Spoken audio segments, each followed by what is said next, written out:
How's it going, guys? It's Hobby from Mars 1000. Today is December 3rd, 2020, and in this video, we'll primarily focus on the major snowstorm that will happen in the Northeast, that's likely to happen in the Northeast going into this weekend, which I'm talking about Saturday and Sunday. So let's begin by first taking a look at the GFS model, which 84 hours from now, around Sunday, we see that there's a pretty large swath of snow extending from Maine all the way down south to New Jersey and even Pennsylvania. And it's going pretty far east to the point where even Boston's in the mix a little bit. Now, there's still a lot of uncertainty. We're still beyond 3 days out, maybe 3 days out, because also the timing of this, we still, the computer models haven't nailed down, because both the GFS and the European models have been disagreeing on how fast and how powerful this storm will move. So let's first take a look at the GFS model, where you could see there's a storm developing in the south. In fact, let me zoom out a little bit to show the entire United States so you guys get the bare picture of what's going on, where the steering currents that's gonna make this storm form. So let's begin by first looking at what's happening right now. So this is fairly accurate to what's happening right now. You see that there's a decent amount of rain right around Arkansas and Louisiana, and it's extending to Oklahoma and Kansas as well. And we're seeing a little bit of snow in Kansas and the western portion of Oklahoma as a result of a little bit of just enough cold air to induce that snow to change that rain into snow. So we're seeing a little bit of snow. However, this storm is expected to weaken as it continues to move east, because it's going to lose a little bit of instability. It won't have like the cold air that's going to be behind it will eventually begin to warm up, which will slow down the instability, but then it'll re-strengthen going into Friday, which is pretty much tomorrow, 36 hours from now. And you see that we're beginning to see those thunderstorm clusters begin to cluster together, and the interactive radar exemplifies this a little bit more, where you see the shower and thunderstorm activity begins to wind down as it loses a little bit of that instability and that cold air behind it. However, going into Friday, early Friday, right around 5 a.m., we begin to see thunderstorm formation, because it's going to encounter this dip in the jet stream. And this dip is caused by the recent nor'easter that passed by yesterday on Tuesday, where it was bringing Monday, where it was just bringing a ton of northwest winds throughout the Northeast. And that's what caused the 9 inches of snow in Cleveland, which was the fourth snowiest snowfall day on record in December for Cleveland. And those northwest winds were bringing a lot of that Arctic air down to the point where the jet stream is now pretty much centered over the Great Lakes and Northeast region, bringing a lot of that cold air further south. And as that low pressure system encounters that, we're going to begin to see more convection. We're going to see the lighter air molecules and the water vapor rise and condense, and more thunderstorm activity as a result of that. And then we see that going into late Friday, it really begins to ramp up, and we begin to see a little bit of a bow echo form, and which is a pretty big feature when looking at low pressure system, because when you see a trough begin to sort of make this spin of moisture right around the western part, and we're seeing dry air filter in on the southwestern side of it and the western side of this storm, that represents that this storm is rapidly intensifying, and that this is a full-fledged mid-latitude cyclone that's beginning to form. And that's very important to identify when looking at the weather, because when we begin to see that, that means that this storm is likely to rapidly intensify as long as the instability is there. And you see that it becomes even more defined going into Saturday. So the timing is still a little bit uncertain, because it could be a little bit more forward than this, or it could be a little bit more slower than this. And it all really depends on how much instability it's going to deal with, because obviously the jet stream is strengthened by the unstable air, where the Arctic air sort of meets up with a warmer southern air, which pretty much makes the jet stream very strong, brings it upper level winds since the cold Arctic air is trying to filter into the south. And same goes for the warmer air trying to filter in a little bit more north. As you can see from this mid-latitude cyclone, we're seeing that warm, humid air trying to move up north, which strengthens the jet stream, which definitely strengthens the jet stream. And since it strengthens it, the westerly winds tend to be a lot faster, and the winds in the upper level and lower level winds tend to be a lot faster, and that would accelerate the storm if the storm was stronger and if there was a little bit more instability. The European model is favoring that we're going to see more of a stronger storm and faster moving storm.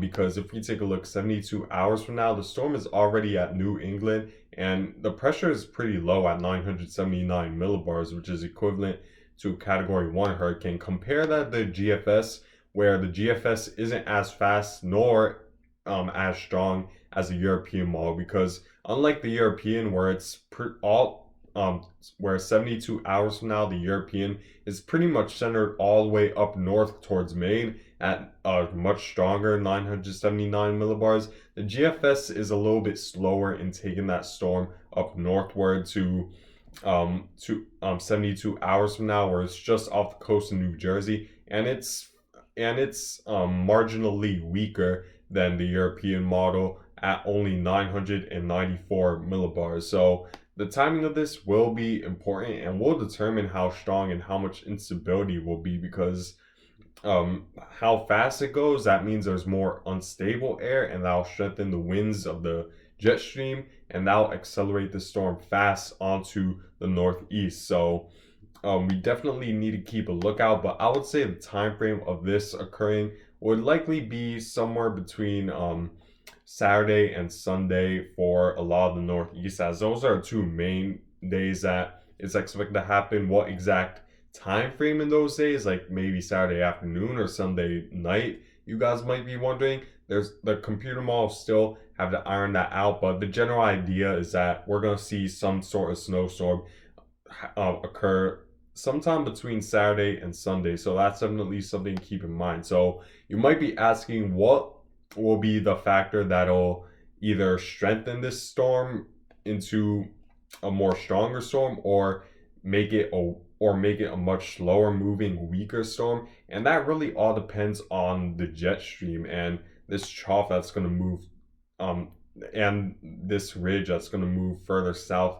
going into next week. Because if this Arctic ridge moves a little bit further southward to the point where it brings a much stronger dip in the jet stream a little bit earlier, to the point where the jet stream will be far south enough just in time to where the low pressure system is located right around the southeast, then we could see a much significantly stronger storm throughout the northeast, and that'll bring far more snowfall, especially in the more inland portions of the northeast, because you could see the GFS, the European model is right here, but it brings a ridge just far south enough and the jet stream just far south enough at the exact moment where the low pressure is located in the southeast, to the point where the subtropical jet and the jet stream will be close enough to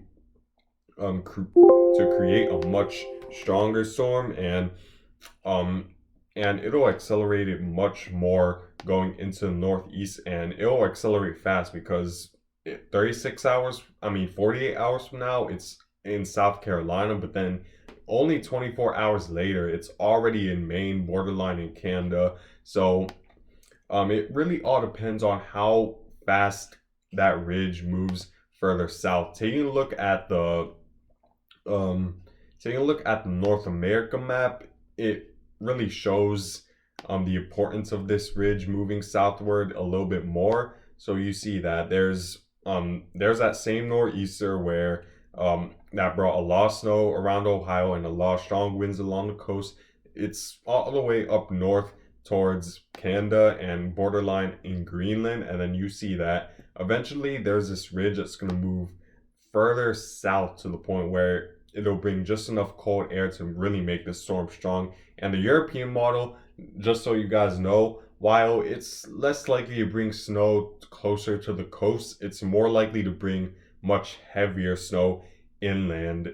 While the GFS is weaker and is however, it's more inclined to bring snow along the coast because since it's weaker, the winds between the subtropical jet and the jet stream um won't be as strong, and the upper level and lower level winds won't be as strong. So it's less likely that this storm will accelerate further northward in a scenario where the jet stream and the subtropical jet are weaker. It's more likely to meander more west to the point where the east coast is more likely to get snow. However, I would say for the most part the threat will be mainly in inland northeast. There's still uncertainty. There's still that chance that maybe you might experience snow along the Interstate 95 corridor. However, I would say the most likely chance is that most of the snow is going to be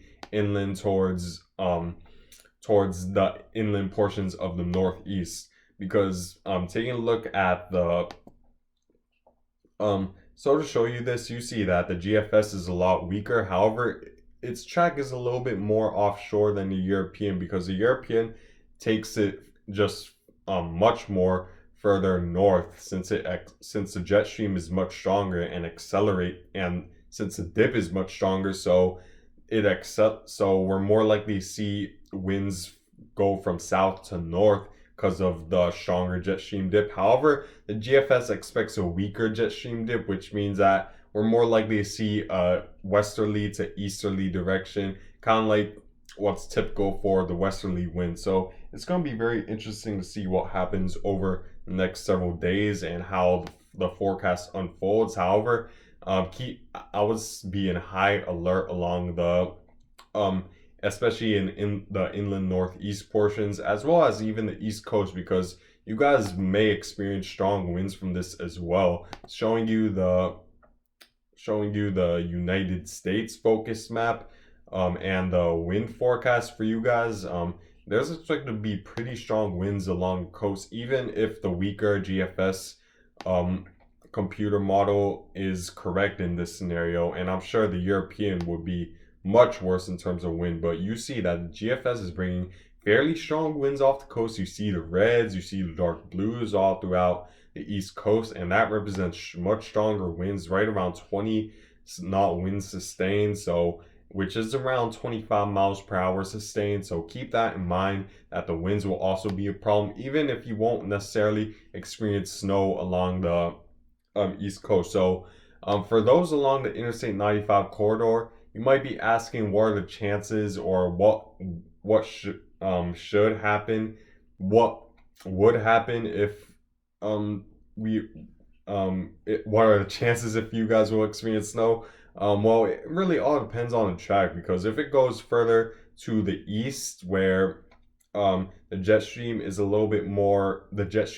little bit less pronounced, and we see a little bit more of a westerly to easterly direction in jet stream winds, and you're more likely to see snow, since the low pressure system is less likely to hug the coast and more likely to kind of go in this direction, to the point where it won't really be very close to the northeast coast, and it'll allow much more cold air to filter in on the back side of this storm, where you'll experience snow right around the Interstate 95 corridor. However, I would say the most likely scenario, like I said, interior northeast regions could potentially get a major snowfall event, especially if the European model is correct. So in terms of the forecast snowfall from the GFS, keep in mind this is assuming that 1 inch of rain equates to 10 inches of snow. You see that we are seeing 6 inches, potentially up to 10 inches in the higher elevations of the Catskills. However, the GFS isn't very lenient or bringing a lot of snow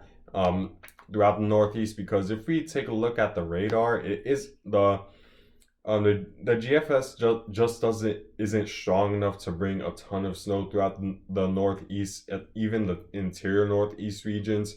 And it's also due to the fact that GFS is less lenient on bringing a jet stream dip through the northeast um, that would bring just enough cold air to bring a lot of snowfall throughout the interior northeast. As you can see, there's a decent swath of snow throughout the northeast. I would say the Appalachian Mountain Range extending from Maine to throughout New England. However, it isn't a huge swath, um, and I'm sure the European model is bringing much more snow to interior northeast regions, since the European model is taking more of a south to north track and it's pretty much hugging the coast, and it's a much stronger storm. So we definitely just need to see how far that jet stream dips and how far that Arctic ridge dips to see how much snow you'll experience. But as of right now, the GFS is bringing a decent amount of snow right through western Massachusetts and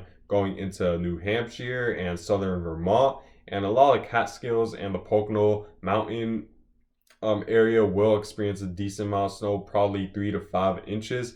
But Maine is expected to get much more than that, up to a foot is possible along coastal Maine. If the GFS model is right, we still have to see if the European model is right. I'd assume that the snow would be much farther to the west, and we're less likely to see this much snow along the coast, since the European is taking this low pressure system just off the coast of Maine, and obviously in low pressure systems, a lot of molecules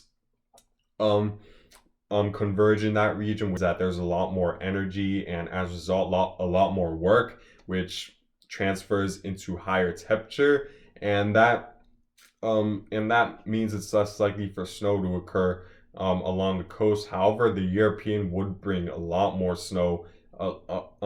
Just in the inland portions, up to a foot is possible in the European scenario. So all we need to do is just watch our local forecast over the next several days and see how the forecast change, since obviously weather changes a lot, and a lot of factors could determine the fate of this future snowstorm.